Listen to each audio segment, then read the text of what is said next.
여러분, 모두가 싸움이 있어요. 편하게 사는 사람은 없습니다. 좀 많이 가진 것 같아 보이는 사람, 뭔가 이루었다고 자랑할 만한 사람도 예외는 아닙니다. 저 사람 참 편하게 사네, 저 정도 되면 별 걱정 없겠지, 그런 사람 없다.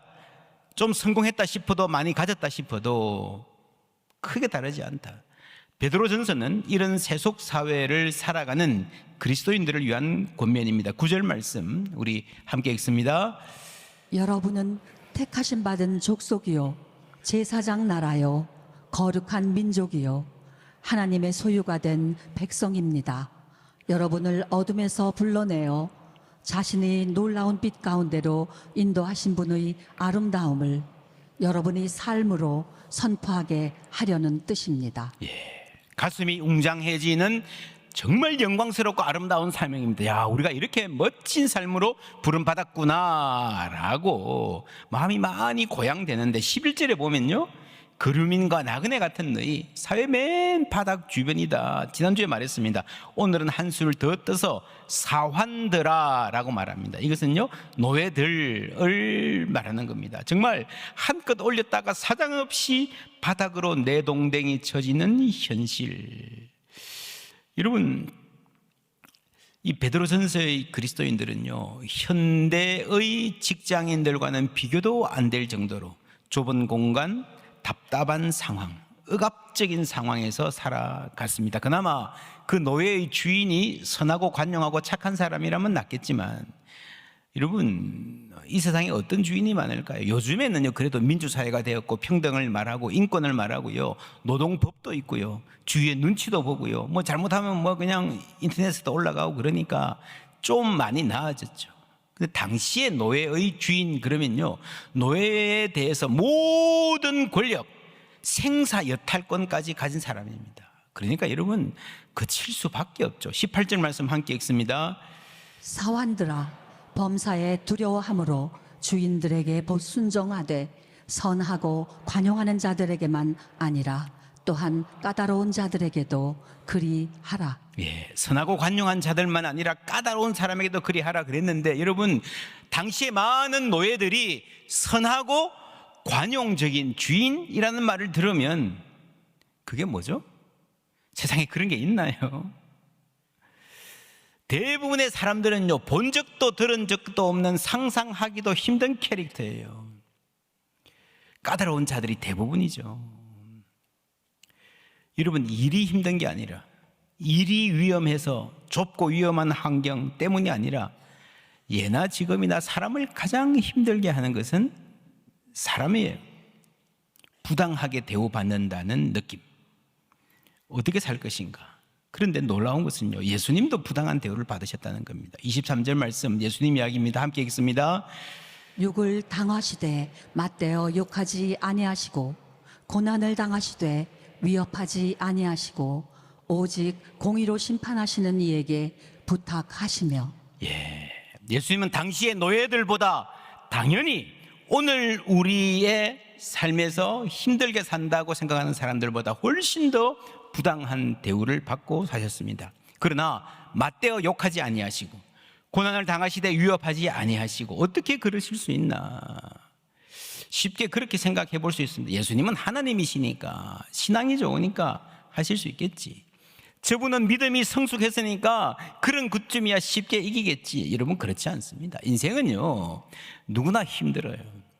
중학생은 중학생만큼 힘들고, 어른은 어른만큼 힘들고, 대통령은 대통령만큼 힘들고요, 예수님은 예수님만큼 힘든 거예요. 힘겨운 거예요. 이 억울함을, 부당함을 예수님이 견딜 수 있었던 비결은요, 23절 다시 보여주시면, 공의로, 오직 공의로 심판하시는 이에게 부탁하시며, 공의로 심판하시는 이가 계신다는 겁니다. 하나님에 대한 믿음입니다. 여러분, 세상은요, 공의가 없습니다. 억울합니다. 나를 잘 몰라줍니다. 악이 선보다 더 잘난 체 합니다. 그러나 우리에게는 모든 것을 정의롭게 공의로 판단해 주실 하나님 계신 줄 믿습니다. 그래서 이 마음이 있어야 돼요. 우리가 사람들이 몰라줄 때, 그때 우리가 하나님을 바라보잖아요. 사람들은 몰라주어도 하나님은 알아주십니다. 여기서 하나님께 부탁하시며 라는 말이 나오는데 이 말은 너무 약합니다. 세번역 성경을 보면요, 정의롭게 심판하시는 이에게 다 뭐라고요? 맡기셨습니다. 부탁했다라는 것과 다 맡겼다 같아요, 틀려요? 다르죠. 여러분, 부탁은요, 내가 할 텐데, 내가 잘할 수 있는데 조금만 도와주세요. 내 플랜으로 가는 거예요. 맡기셨다는 건요, 전적으로 의탁하는 겁니다. 이거는요, 우리가 인생 살면서 어떤 사역을 하거나 일을 하거나 공부를 할 때에 노력하지 말고 팔짱 끼고 있으면 하나님 알아서 해주실 거다, 그 말이 아니고요.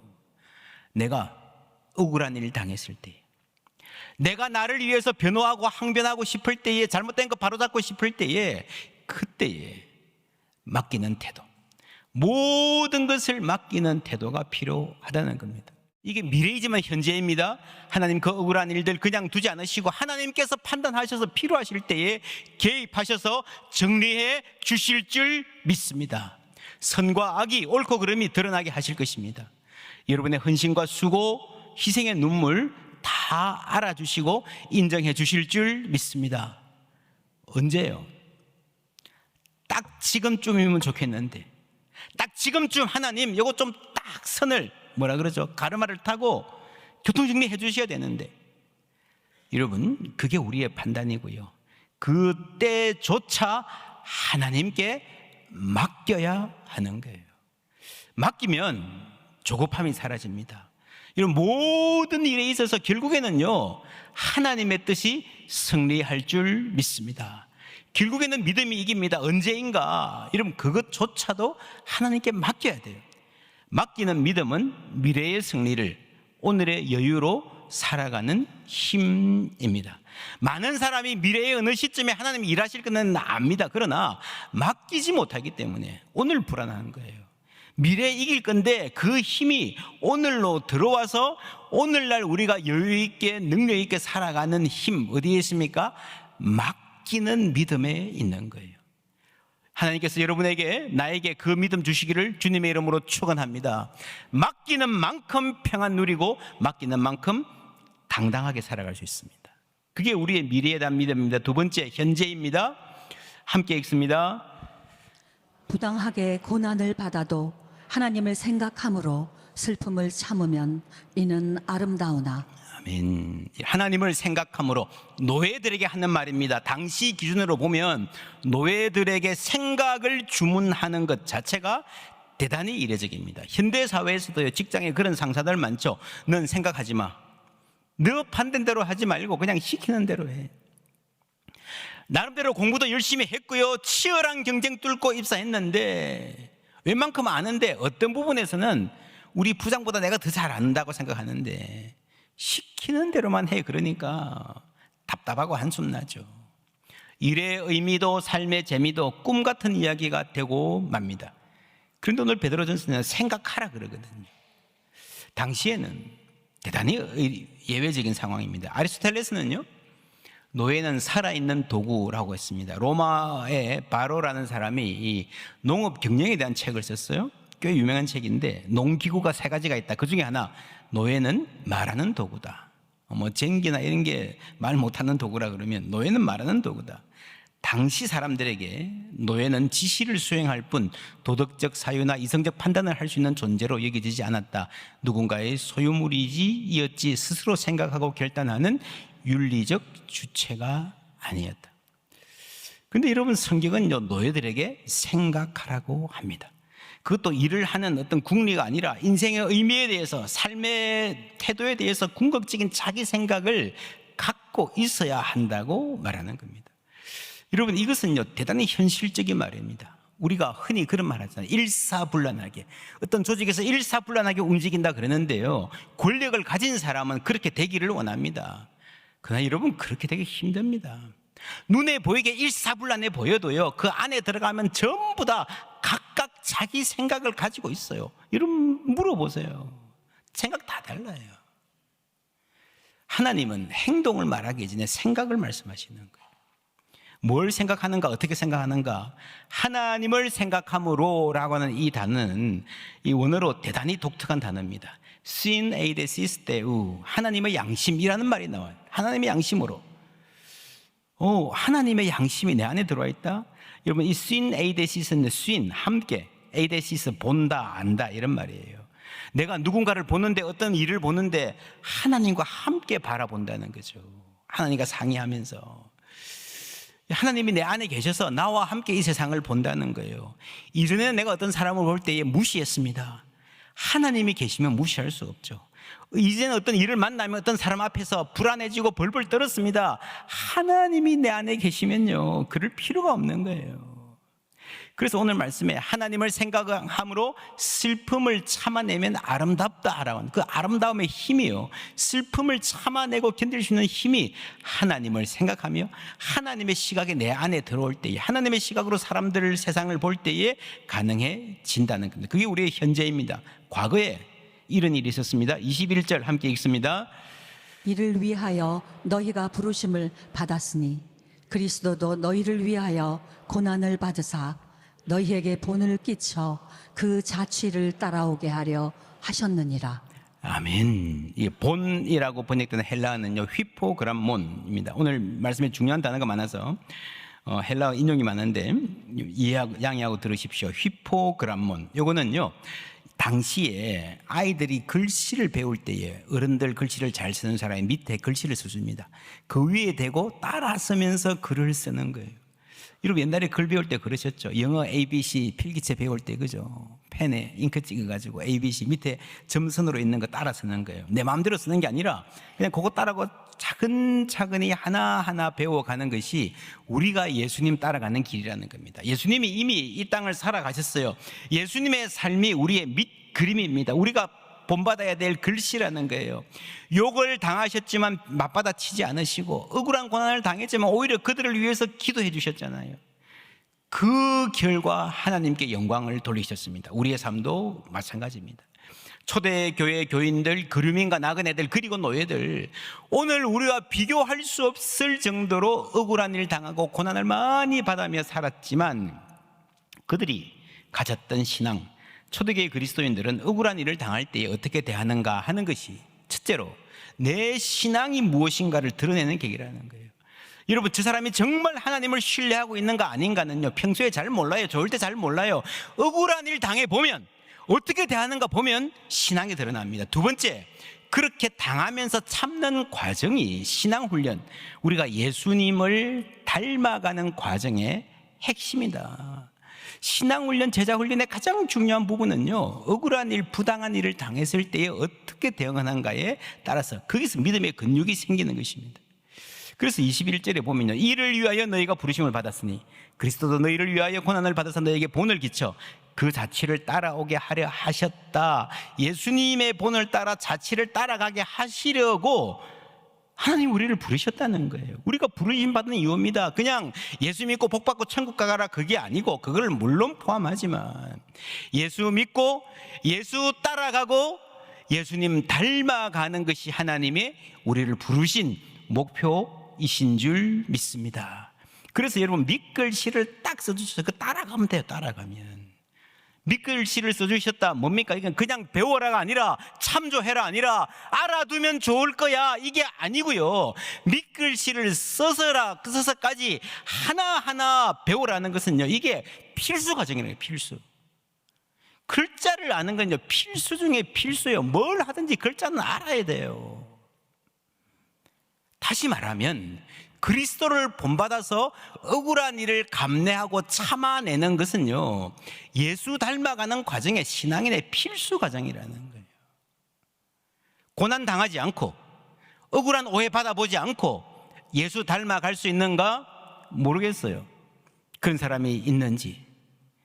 이거는요, 우리가 예수 닮기 위해서 하나님이 일부러 우리 신앙 성장하기 위해서 고난으로 밀어넣는다 그 말이 아니고요, 우리 삶의 기본 값이 답답하고 자주 억울한 일 당하고 뜻대로 안 된 일 많고 선을 행하고도 욕을 먹는, 오해를 받는 경우가 많다는 거예요. 이 세상에 기본적으로 존재하는 고난, 모두의 삶에 있는 아픔, 억울함, 슬픔, 그것을 참고 견디는 과정을 통해서 우리가 예수 닮아가게 되고 아름다운 삶을 살아갈 수가 있다는 것입니다. 여러분이 존경하는 신앙의 정말 귀한 훌륭한 어른들도요, 처음부터 그분들이 그런 게 아니라 ABC 배우듯이 기억, 니은 배우듯이 결자 하나하나 따라선 아이들이 성장해서, 여러분 성장해서 훌륭한 사람들이 되는 거예요. 그렇게 글자를 배운 아이들이 좀 자라면 미분, 적분도 하고요, 소설도 쓰고 영화도 만들고요, 아카데미상도 받고요, 멋진 빌딩도 짓고요, 반도체도 만들고 나라도 경영하고요, 선교도 하고요, 노벨상도 받는 거예요. 여러분, 세상은 쉽지 않습니다. 내 영혼이 찌그러진다 그랬잖아요. 깡통이 찌그러지는 거는요, 압력이죠. 외부 압력은 센데 내면의 힘이 없으면 찌그러지게 돼 있습니다. 우리가 대부분의 삶에서 외부의 압력은요, 조절할 수 없을 때가 많아요. 우리가 할 수 있는 것은 내면의 힘입니다. 성령 충만하면, 예수로 충만하면요, 이 모든 압력을 이겨내고 짱짱하게 살 수 있을 줄 믿습니다. 정리하면 미래의 심판주가 계시고, 둘째로 현재의 양심, 하나님이 붙잡아 주시고, 과거의 밑그림이 있기 때문에 우리가 그리스도를 따라 살 수가 있는 거예요. 이렇게 살 때 하나님 주시는 선물, 19절 20절 함께 읽습니다. 부당하게 고난을 받아도 하나님을 생각함으로 슬픔을 참으면 이는 아름다우나 죄가 있어 매를 맞고 참으면 무슨 칭찬이 있으리요. 그러나 선을 행함으로 고난을 받고 참으면 이는 하나님 앞에 아름다우니라. 아멘. 선을 행하고 고난을 받고 참는 과정을 통해서 아름다운 삶이 주어진다라고 했습니다. 근데 여기를, 이 말을 헬라어로 보면요, 카리스예요. 카리스. 은혜라는 말입니다. 은혜 말. 선을 행하고 고난받고 참는 것이 은혜입니다 라고 말하는 이유, 첫째로 이것이 하나님의 은혜로 가능한 삶이라는 겁니다. 여러분, 하나님의 은혜 아니면 우리는 참을 수 없고 버틸 수 없습니다. 하나님의 은혜를 믿고 맡길 때 하나님이 그 빈 공간을 채워주실 줄 믿습니다. 그리고 바로 그 삶이 밖으로 하나님의 은혜를 나타내는, 이것이 하나님의 은혜다 보여주는 삶이 되는 겁니다. 자연스러운 영어로 표현하자면 It's graceful 이라고 할 수 있을 겁니다. It's graceful, 은혜로운, 그죠? 근데 우리말에 아름답습니다라고 번역한 것도 뉘앙스를 정확하게 캐치한 겁니다. 원어는 카리스지만 실제로 말의 쓰임새는 아름답다는 말에 가깝습니다. 이게 왜 그런가 하면요, 이게 이제 바이링구얼한 거예요. 자, 예수 믿는 사람은 이게 은혜인지 알아요. 그래서 똑같은 사람의 삶을 이쪽에서 보면 은혜예요. 그런데 예수 안 믿는 사람이 은혜가 뭔지 잘 모르잖아요. 그런 눈에 보여요. 뭐라 그래요? 아름답다라고 이야기하는 게 똑같아요. 그게 여러분 미셔널리 바이링구얼한 거예요. 똑같은 말입니다. 우리는 은혜인 줄 알지만 그걸 모르는 사람에게도 다른 게 보여지는 것입니다. It's graceful. 저보고 번역하라 그러면요, 참 우아한 삶입니다 라고 번역하겠습니다. graceful 해놓고 우아한이라고 자주 번역하거든요. 특별히 이 말을 들으면 생각나는 말이 요즘에 아주 유행합니다. aging gracefully. 뭐라고요? 우아하게 나이 들기. 뭐 나이 들기 싫죠. 젊어 보이고 싶죠. 그래서 요즘에 화장품도 안티에이징 많이 나오잖아요. 근데 여러분 아시죠? 안티에이징 그거 불가능한 겁니다. 속지 마십시오. 조금 더 칠 수 있을지 모르지만, 그죠? 정말 아름다운 거는요, 나이 안 드는 게 아니고 제 나이에 맞게 우아하게 나이 드는 거예요. 시대가 여러분 양의 시대에서 질의 시대로, 질의 시대에서 격의 시대로 급속히 바뀌어가고 있습니다. 그게 이제 파인 다이닝이라는 현상인데, 여러분 멋진 음식 잘 담아놓고 조명 잘 켜놓고 인테리어에 비싼 요리, 그리고 명품 양복 입고 앉아서 있어도 그들이 하는 대화가 낄낄거리고 저급하다면 격조 아니죠. 품격 아니죠. 진짜 품격이 뭔가 인격이잖아요, 그죠? 초대교회의 삶을 들여다보면 그 옛날에 이미 이 격의 시대에 가 있었다. 저는 그런 인상을 강하게 받습니다. 결국 베드로전서 전체의 메시지가요, 좀 품격 있는 그리스도인이 됩시다 하는 이야기예요. 어떻게 우리가 예수 믿고 예수만큼 품격 있는 사람이 될 수 있는가? 여러분, 이 우아하다는 말을 프랑스어로 엘레강스라 그러잖아요. 엘레강스. 옛날에 동네마다 엘레강스 미용실 다 있었는데 그 엘레강스입니다. 근데 이 말이 본래 라틴어에서 엘리겔의 선택하다에서 나왔습니다. 우아함과 선택이 무슨 관련이 있습니까? 본래 이게요, 엘레강스라는 말이 좋은 것을 신중하게 잘 고르고 선택하는, 그래서 안목이 있는, 취향이 고급스러운, 이렇게 말이 발전되어 나왔습니다. 이해가 되시죠? 그래서 우아함은요, 선택의 결과라는 거예요. 예를 들어서 돈이 굉장히 많아요. 명품으로 치장을 해요. 막 이것저것 돈을 휘두르고 다녀요. 그렇다고 우아해지는 게 아니라는 거죠. 미소가 우아하고 말투가 우아하고요, 품격 있는 사람, 그게 진짜 우아함이거든요. 그래서 여러분, 사람이 우아하다는 거는요, 은혜롭다는 거는요, 품격이 있다는 거는요, 오랜 선택의 결과입니다. 화내고 싶을 때 참고, 쏘아붙이고 싶을 때에 부드럽게 웃어주고, 한마디 해야 되겠다 싶다가도 침묵하고, 내가 양보하고 내가 손해보는 선택, 그 오랜 선택이 쌓여서 품격 있는 사람이 되는 거예요. 말을 꼭 해야 될 때도 어떻게 하면 저분이 상처 안 받게, 오해하지 않을까 기도하고 생각하고 말하는 사람, 하나님의 양심을 간에 가진 사람, 그 노력이 쌓여서 사람의 품격을 만들어내는 거예요. 그런 집 꽤 많습니다. 어떤 집에서요, 엄마가 애들한테 너무 짜증과 신경질을 많이 내요. 근데 이 딸이 보니까 할머니를 만나니까 할머니는 너무너무 품격 있고 하실 말씀 다 하시면서도 이렇게 이해해주고 안아주고, 할머니는 너무 멋진 거예요. 그래서 꼬마 딸이 하루는 할머니한테 물어봤습니다. 할머니, 엄마도 할머니 딸이잖아요. 근데 왜 그렇게 다르죠? 할머니 하는 말이, 얘야, 나도 너희 엄마 키울 때에 얼마나 조급하고 짜증 많이 내는지 몰라. 그러면서 이야기를 하는 거예요. 이 할머니가 어떻게 그런 멋진 할머니가 되었겠습니까? 어느 날 갑자기? 아니에요. 몇 번이나 속이 뒤집어지고 뭐 하는 거 참고 견디고 눈물 흘리고 기도하며 하나님 앞에서 깎이고 나 자신의 한계를 처절하게 경험하고 눈물 흘리고 그러는 가운데서 선한 것을, 아름다운 것을 선택한 결과인 줄 믿습니다. 우아함은요, 오랜 시간 선택을 통해서 결국 나타내는 열매인 겁니다.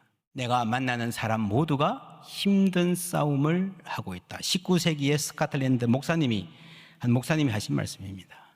우리가 만나는 모든 사람, 여러분 교회 와서 주의 얼굴 보면요, 다들 멀쩡하게 잘 지내고 있는 것 같잖아요. 평온한 것 같잖아요. 그런데 아니라는 거예요.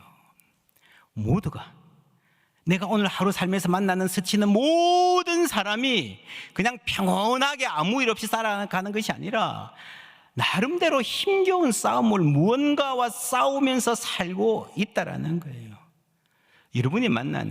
우리가 만나는 까다로운 사람일수록, 까다롭자 작정하고 까다로운 게 아니고요, 그 안에 불편함과 불안과 싸움이 있기 때문이에요. 강해 보이는 사람일수록 실제로는 얼마나 약한지, 여러분 무례하게 행하는 사람일수록 얼마나 그 안에 이해받고 인정받고 싶은 마음이 있는지 여러분 아시잖아요.